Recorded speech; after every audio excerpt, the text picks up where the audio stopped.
Thank you so much, Reese, Mm-mm. for being game to give us a crash course, an intro course on using Excel for budgeting. Yes. Well, thank you for having me. Excel is one of my passions.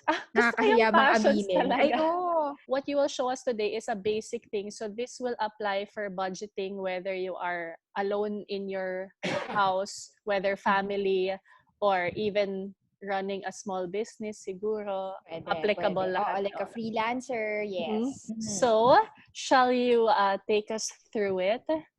Sure. Okay. So I'll share my screen lang.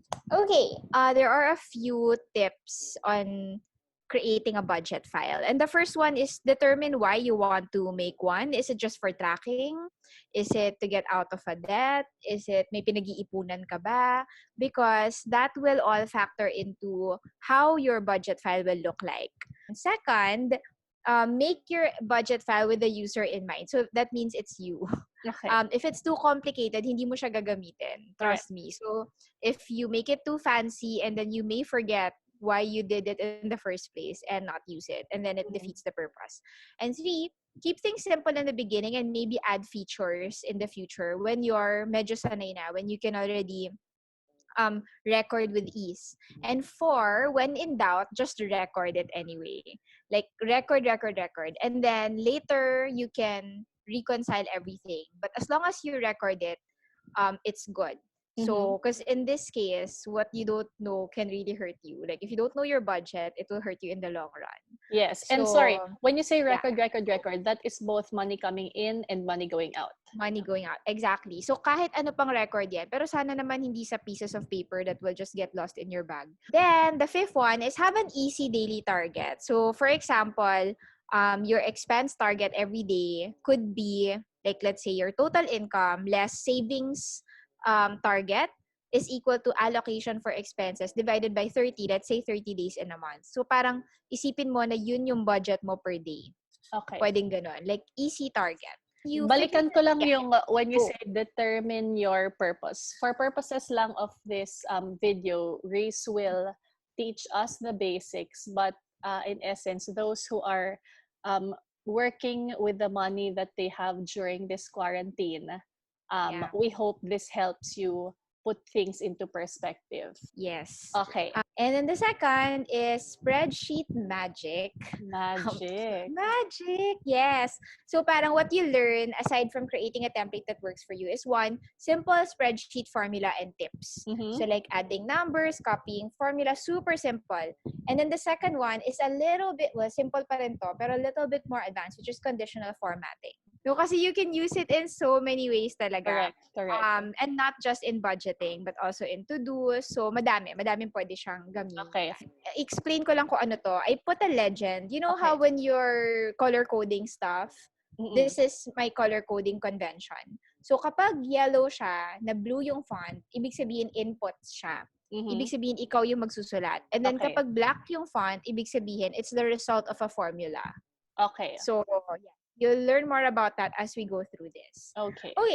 Let's go through the budget. Okay. There. So I prepared something simple for the budget. Grabe so yung ganito tapos simple siya. Okay. Kaya ko. Oo, simple. Kaya to ng utak ko. Okay. Kaya yan. So you notice, andito yung mga yellow, well, pale yellow. Basta itong pale yellow, blue yung font niyan. Kasi yan yung lalagyan mo ng inputs. Correct. So ikaw yung mismo maglalagay ng numbers. It's divided into 3 areas. One is the inflow area. So inflow is lahat ng mga pumapasok na pera sa'yo, like salary or side hustle. And then the savings target, kasi I'm really a believer that when you have savings target, that's super important for your future. So hindi lang siya kung ano yung natira from your expenses. But of course, may times na wala tayong choice. So naiintindihan naman din natin yan. But savings target could be as simple as 100 pesos. Basta may target ka, kahit maliit.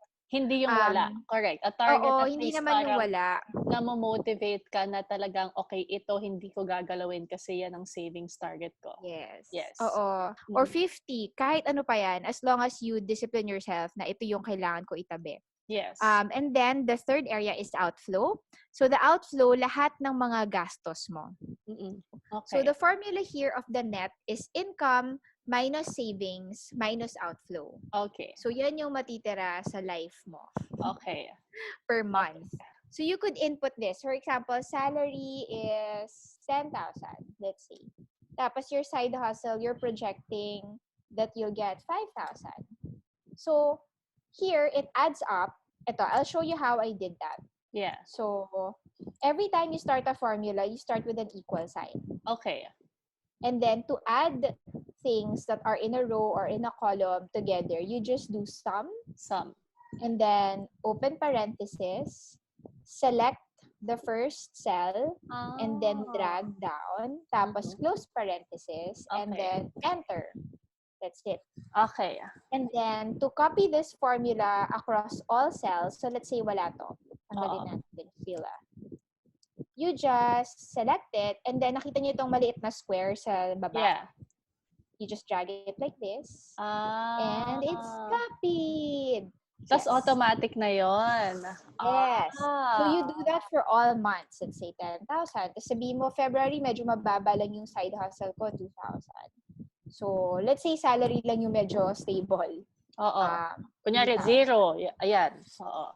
Oo. Kailan ba quarantine? Oo, 0. Naku, gets. Ayan. O, sabihin natin 0 to. Yan. So, and then you put a savings target, like let's say 200. So, you also know, you should know all of your expenses per month. I've only placed a little, but you could always add more. So, how do you add more? So, for example, nagawa mo na to, and then you just want to add more. You could right-click, and then you could do insert row above. Right. Insert one above or insert one below. So, that's how you are able to insert more expenses. And then, for the expenses, so pwedeng, let's say, ilagay ka, rent mo is 5,000. Oh, wala ka na agad pera. Sandali lang. 300. Phone bill, 300. Groceries, 2,000. And then eating out, lagot. Mga 3,000, ganyan. So, total outflow mo is 10,600 per month, which is the same principle. Equal sign, sum, open parenthesis, select the first one, and drag down, close parenthesis, enter.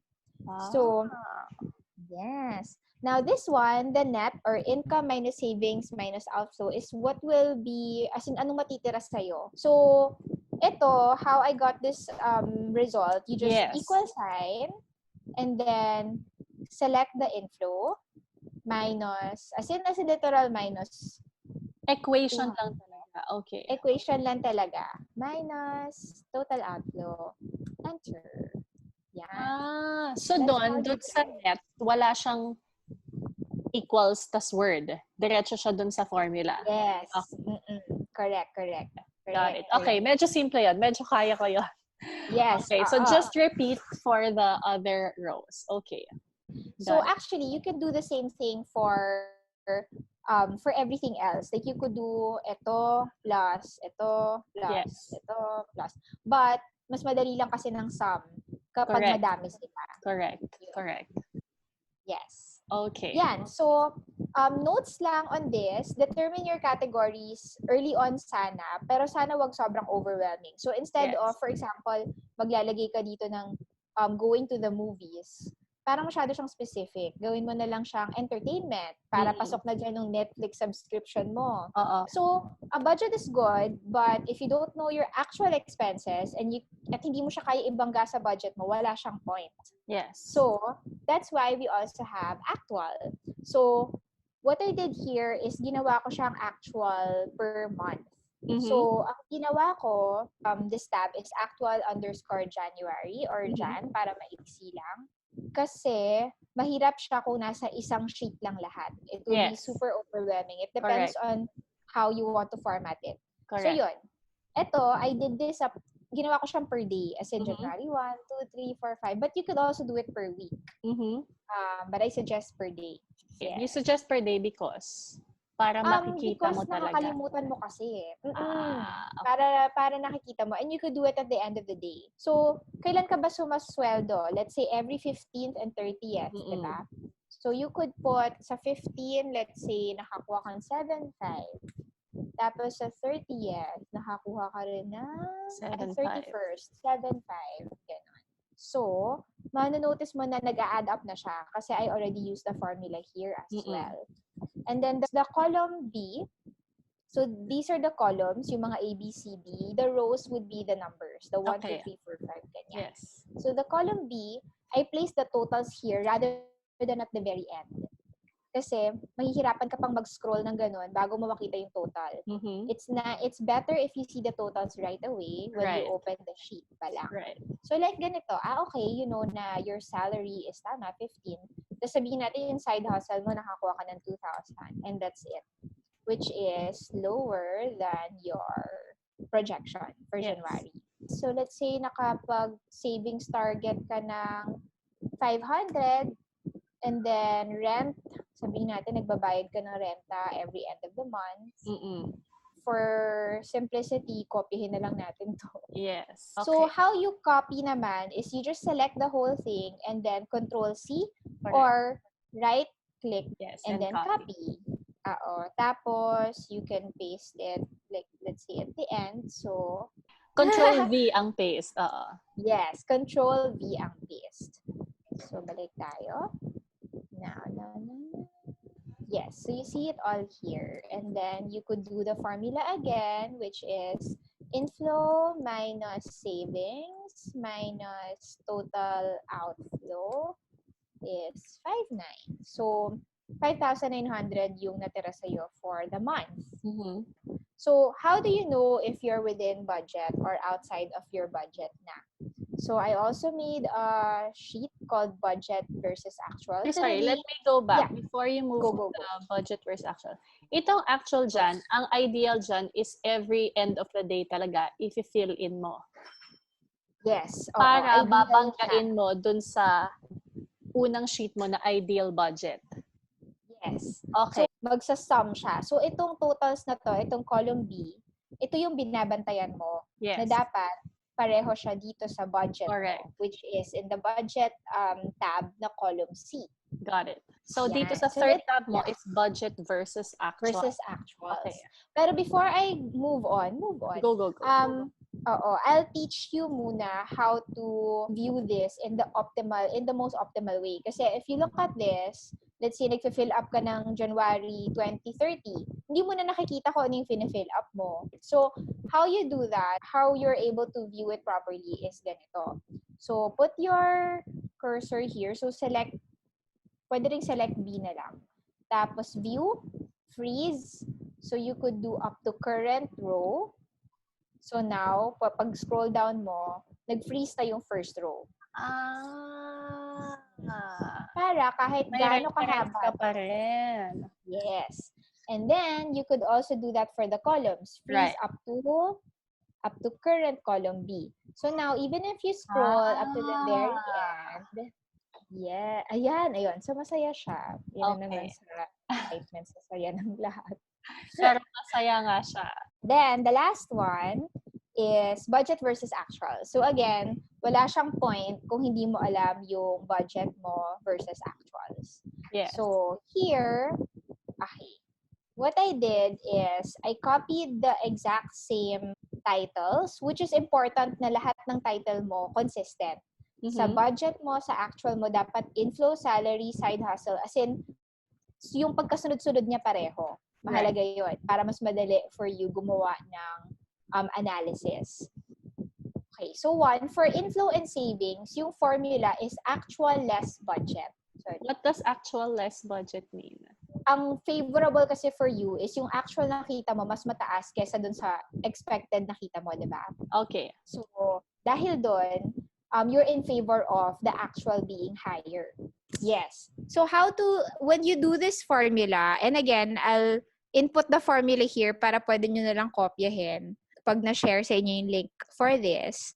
But, I did actual minus budget because we're in favor of the actual being higher than the budget. kapag kita. Pero kapag expense, mas gusto mo na mas mababa yung actual mo kesa sa budget mo. Yes. Yes. So, okay, pag so ganun, sorry, dito, iba na kasi ang color eh. Green at pink na. Ano yung... Yes. I will show you how and why. So, ang code ko kasi dyan is green is if I'm good. Ibig sabihin, yay, this is favorable for me. Pasok, Meaning, pasok sa budget. pasok. I am 5,000 pesos above my expected salary. But for my side hustle, medyo kinulang ako ng 3,000. Kaya siya red. So, green is my code for good and red is my code for not good. Okay. Ganun. Pero Yes. sino ang nag-input nun? Ikaw or is it a formula? This is a formula. Okay, So, sorry. Can you teach us how to get that formula again? Yes, yes. So actually, gawin natin siya for January ulit. Oo. So, equal sign, tapos actual ng January. So, pwede ka mag-skip ng tabs? Pwede. Okay. Pwede kang, you can do formula na kahit nasa ibang tabs siya. Minus budget of the same category. Yan. That's how you get it. And you could do it for all of these. Right. But for expense, it's the opposite. So for the expense, you do budget less actual. So for example, for rent, equal sign. So always start formula with an equal sign. Budget of rent, so that's this one, minus budget, actual of rent. So you'll notice na zero siya kasi ibig sabihin, pasok na pasok ka sa budget. Walang sobra, walang kulang. Okay. But let us simulate kapag sumobra ka sa eating out. Eating out talaga yung inatak. Oo, yun naman talaga ang sumusobra minsan. Eating out, kape, ganyan. Correct. So Milk let's say, napa-milk tea ka. Ay, na-attack ako doon. Milk tea ako ng milk tea. Let's say, nag-milk tea ka na iba-iba, madami. Ayan. 3 beses. Oo. So, sunod-sunod na araw. Ang eating out sa actual. Okay. Yes. So, babalik ka ngayon sa budget versus actual mo and pula na. Pula na yung eating out mo. Ibig sabihin, sumobra ka ng 300 pesos. So, bakit siya nagiging green at bakit siya nagiging pula ng automatic? Diba? Nakita mong automatic siya. Yeah. That is where conditional formatting comes in. I'm so excited. Again, I will calm down. Kailangan ko mag-calm down ng konti. So, tatanggalin ko muna yung conditional. Ang cute mo. Okay. Tanggalin mo. Okay. Tatanggalin ko muna yung conditional formatting ko ngayon para maturuan ko kayo kung paano siya gawin from scratch. Okay. So, now, wala ng conditional formatting. Yan. So, ano na siya ulit? Okay. Numbers lang. Na okay lang naman din, but it's just nicer and more visual if you see what's happening. Correct. Para alam mo agad where you're okay and where you're not okay. Yes. So, what you can do is to select C to the whole thing. As in, select the whole thing. And then, format. Okay. And then go to conditional formatting. Okay. Andito siya sa ilalim. Okay.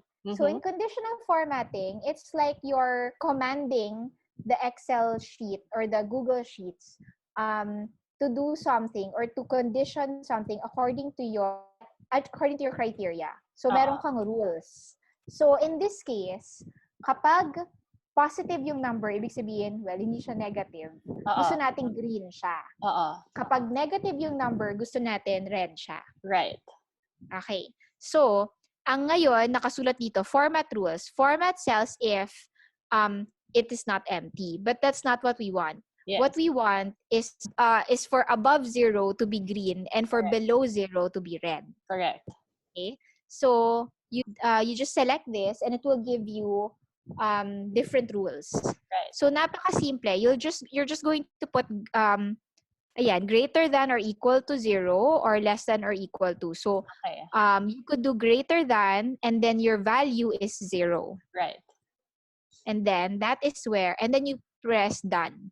So, parang greater than 0. So, it could be anything. It could be greater than 200, whatever. Pero in this case kasi, gusto natin positive number is green. And then you add another rule. You add another rule if you want the negative naman to be red.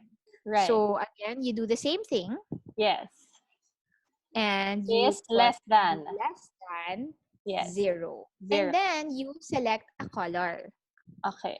So kung gusto mo ma-shock ka sa buhay mo, edi Red itong talaga. sobrang pula. Yes. Pulang-pulang-pula. Sorry, gusto kong gawing font ay puti kasi nahihilo ako kapag black siya. So, Oo. you could do done. Oo. And then, tada! There. Oo, ma-alarm ka talaga kasi pula. Oo, may ibig sabihin Parang, kulang or sobra. oh no. Yes. And then i-X mo lang dito. And then if you want to delete it, there's a trash can beside it. Right. Ganon. Delete mo lang siya. And you Or can you add can as add more many rules. conditional formats as you would like. As you would like, na hindi ka malilito. Na hindi Yes. sana siya conflicting with each other. Yes. So, yun. Ang galing. Oh my And there goodness. you have your conditional formatting. So helpful.